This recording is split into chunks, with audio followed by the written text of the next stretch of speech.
Os irmãos, com a paz do Senhor, estamos aqui. Amém. Para dar continuidade aí aos cursos do CTB, do Centro Teológico Blessed, e trazendo mais educação bíblica para os irmãos que estão aqui e também para você que nos acompanha aí do YouTube. Não perca aí mais um aprendizado da Palavra de Deus. Amém?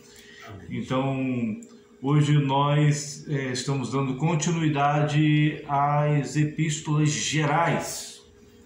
E aí nós já comentamos sobre a epístola de Tiago, as duas epístolas de Pedro, a epístola de João, e aí vamos comentar agora a epístola de João, ok? Então, vamos lá. Os irmãos sabem que as epístolas que estão nessa sequência, ou seja, de Tiago até Judas, são epístolas gerais. E por que elas se classificam como epístolas gerais?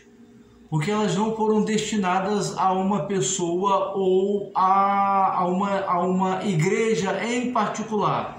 Elas são chamadas de epístolas gerais porque elas foram destinadas a todas as igrejas. Elas foram escritas para serem lidas em todas as igrejas, ok? Então, nesse sentido, essas epístolas, elas são chamadas de católicas. E por que católicas? Será que nessa expressão católica há alguma alusão à religião católica apostólica romana? É claro que não. Elas são chamadas também na teologia de epístolas católicas, porque a palavra católico significa literalmente algo que é universal, ou seja, significa algo que está em todos os lugares. Então a palavra católico refere-se a algo que é universal. Então a gente volta e meia, a gente lê os chamados pais da igreja, que os irmãos sabem e vão se aprofundar um pouco mais nesse assunto dos pais da igreja quando os irmãos forem estudar a história da igreja, que os pais da igreja foram os alunos dos discípulos de Jesus e os alunos desses alunos que foram discípulos de Jesus, ok? Então, os pais da igreja, volta e meia, eles falam da igreja católica, vocês pertencem à igreja católica, e como as traduções, a maior parte das traduções dos escritos dos pais da igreja são traduções feitas por eruditos católicos, aí eles acabam preservando a palavra católico. Mas quando ele diz católico ali, que tem duas coisas: tem o católico, que é o substantivo, porque é o nome, e tem o católico que a expressão católica, que também é um adjetivo. O que é um substantivo? O substantivo é algo que dá nome às coisas. E o que é adjetivo? Adjetivo é algo que dá qualidade, que qualifica alguma coisa. Então, quando os pais da igreja usam a palavra a igreja católica, não é um substantivo, mas é um adjetivo. Ele está querendo dizer o seguinte: a igreja universal. Também não é a igreja universal do reino de Deus. É a igreja que está em todos os lugares. Ok? Então, essa expressão assim aparece. Então, essas epístolas, elas estão alistadas entre as epístolas católicas, que são assim chamadas não para fazer alusão à igreja católica. Elas são chamadas de católica porque a palavra católica significa universal. Universal não simplesmente o nome da Igreja Universal do Reino de Deus. Também não querendo fazer uma crítica aqui à Igreja Universal, longe de mim, porque lá também tem servos de Deus sinceros. Mas O que eu quero dizer é que universal aqui significa a igreja que está em todos os lugares, independente do rótulo que ela tem, independente do nome que ela tem. Então essas epístolas, elas foram escritas para serem lidas por todas as igrejas, ok? Então vamos lá, entrando na epístola, na primeira epístola de João. Bom, os irmãos devem pelo menos imaginar que os escritos de João foram os últimos escritos do Novo Testamento. Os irmãos talvez lembrem-se que o apóstolo João foi o único dos apóstolos, foi o único dos 12 que não foi martirizado, que não sofreu execução a ponto dele perder a vida por amor a Cristo. Sim, ele foi perseguido pelo imperador Domiciano, sim, ele foi condenado a beber veneno, a tradição nos diz que ele bebeu veneno, mas miraculosamente ele sobreviveu, cumprindo-se aquela palavra que Marcos escreveu lá no final do seu evangelho, que beberão coisas mortíferas e não lhes farão dano algum. Depois ele foi condenado a ser cozinhado num caldeirão de óleo fervendo. Aquela foi boa. Que aí ele sai dali ileso, sem marca. Você lembra de Sadraque e Mesaque, né? Azarias, né? Que foi também, saiu também, que Deus estava lá. Rapaz, a gente pega essa Bíblia isso aqui para ler, é fantástico. O nosso Deus, o cara entrou. Imagina, às vezes vou me transportando para lá, né? Tá? A gente fica meio afoito. Você imagina um sujeito que tem que ser um homem muito pautado dentro da palavra, ligado com Deus, né? O cara tá ali sem medo nenhum, é jogado lá dentro, todo mundo pensa que o cara vai, o cara levanta.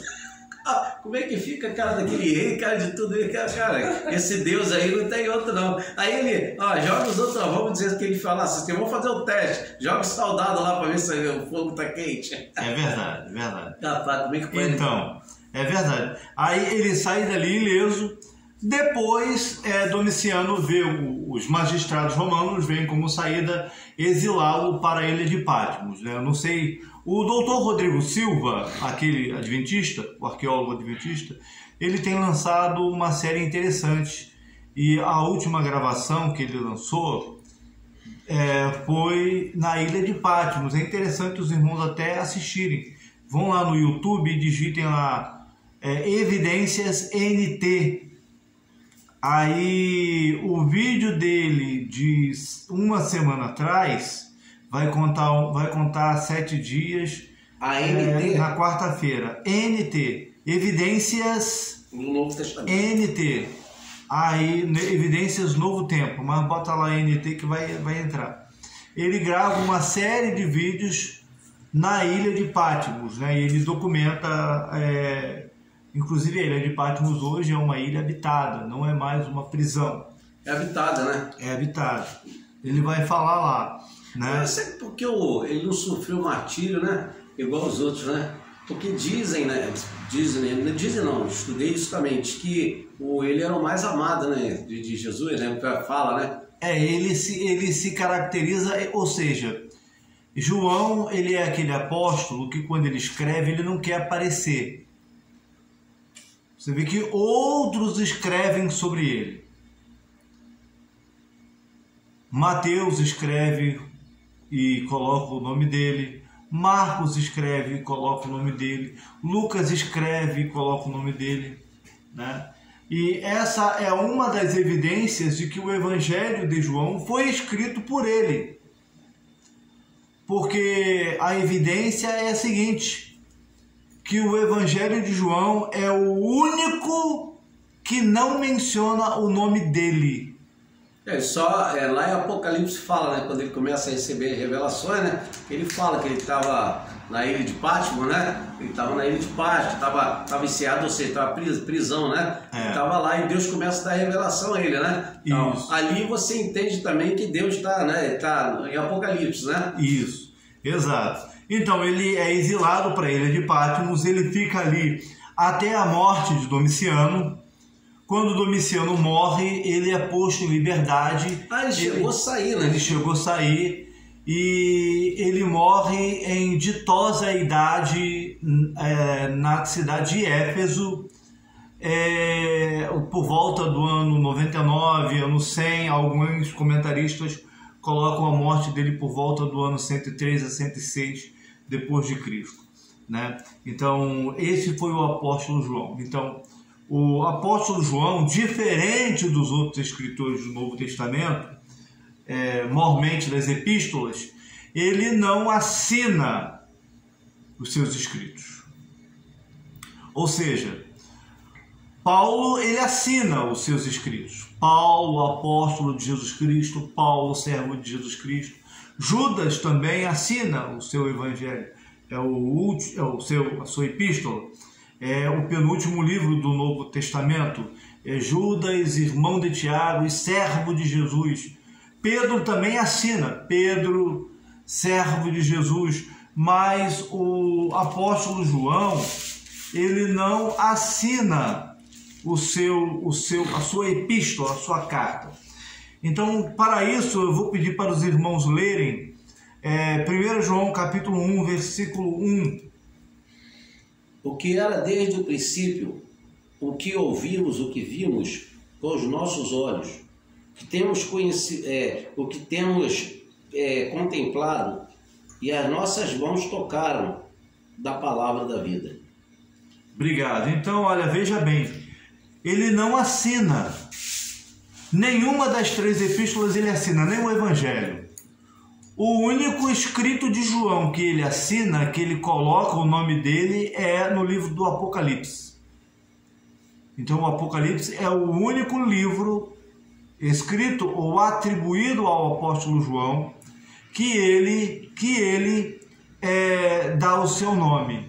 Eu, João, por amor à palavra de Deus e ao testemunho do evangelho, fui exilado na ilha de Patmos por causa da palavra do Senhor e do testemunho que dei e tal.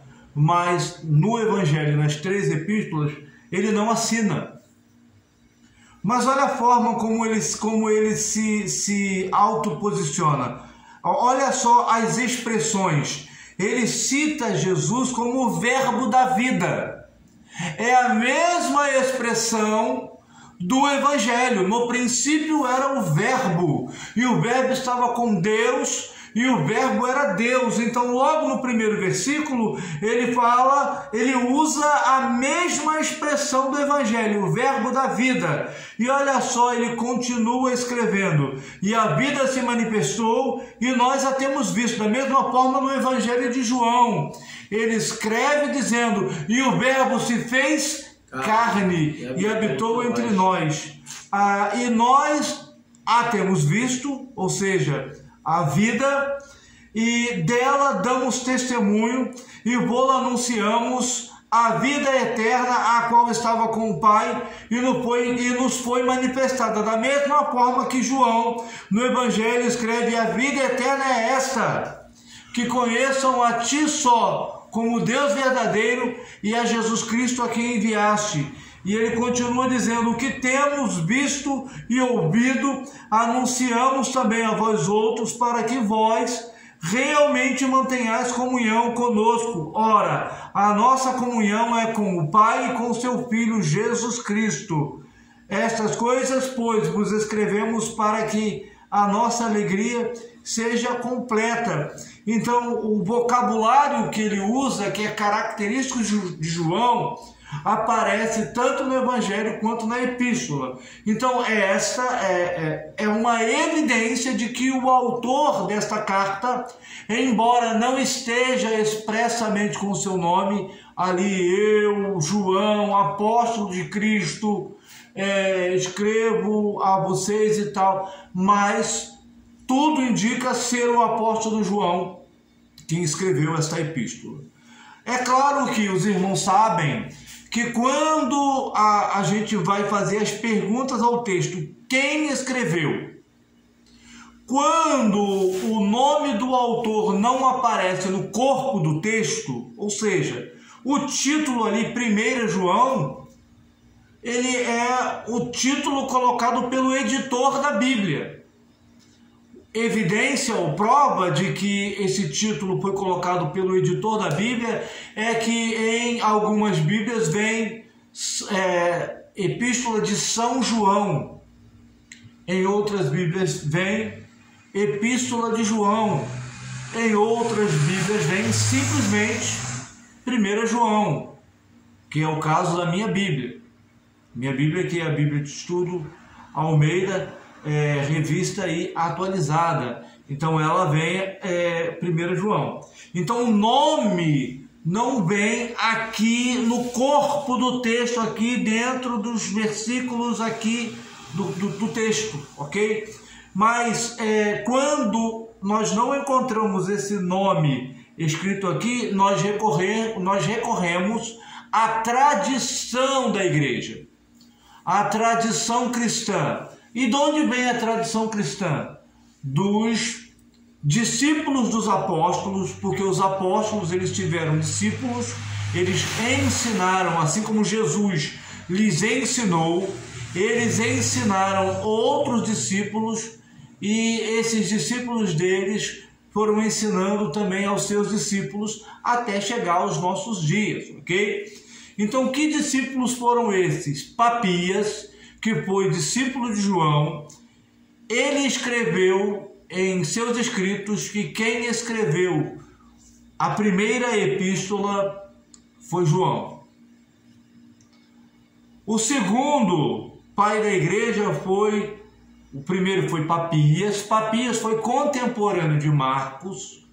Papias, ele conheceu os discípulos, e o segundo foi Policarpo, que foi aluno de João.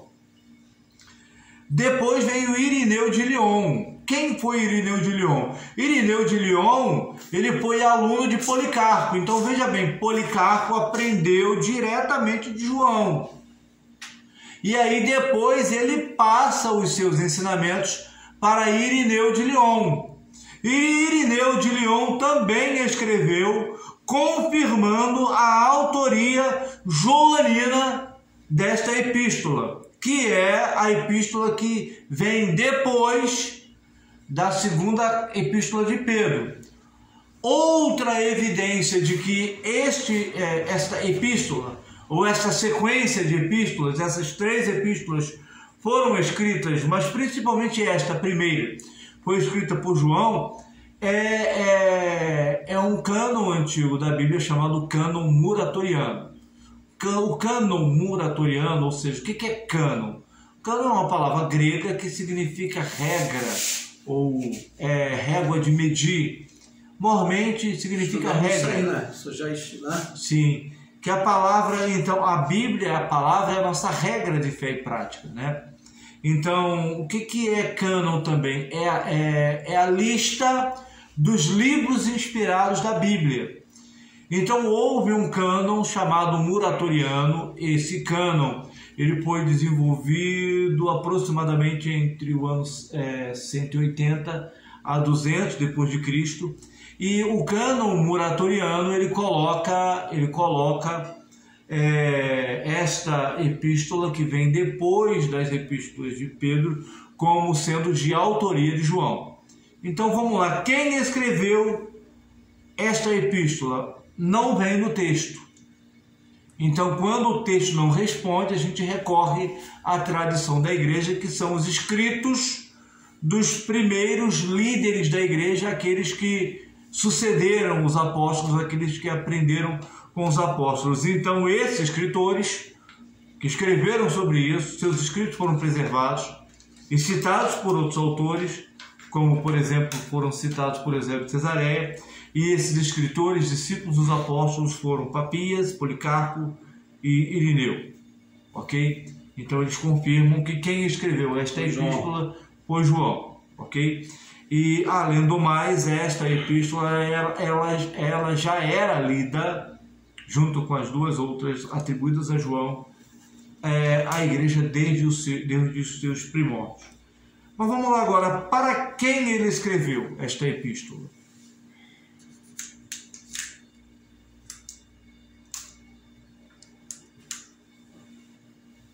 É bom essa coisa vos escrevo para que... Para quem ele escreveu? Nosso gozo se cumpra.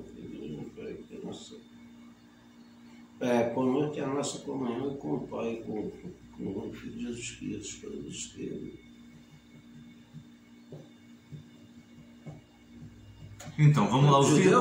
Os irmãos não vão achar, da mesma forma como o nome do autor não vem aqui, os irmãos também não vão achar dentro do texto ele dizendo a igreja que está em tal lugar, ou a igreja universal, ou a igreja que está em todos os lugares.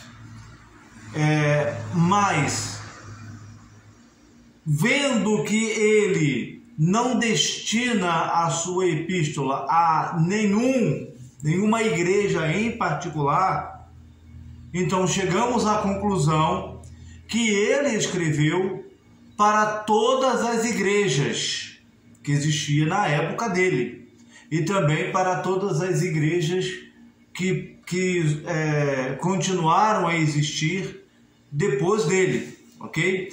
Então esta epístola ela foi escrita para todas as igrejas, daí o nome Epístola Universal. Ela não foi destinada a um indivíduo ou a uma igreja propriamente, mas a todas as igrejas. Terceira pergunta, quando ele escreveu? Também não está no corpo da epístola. E aí 90 DC, né? Exato, aí nós recorremos à tradição. Exato, então como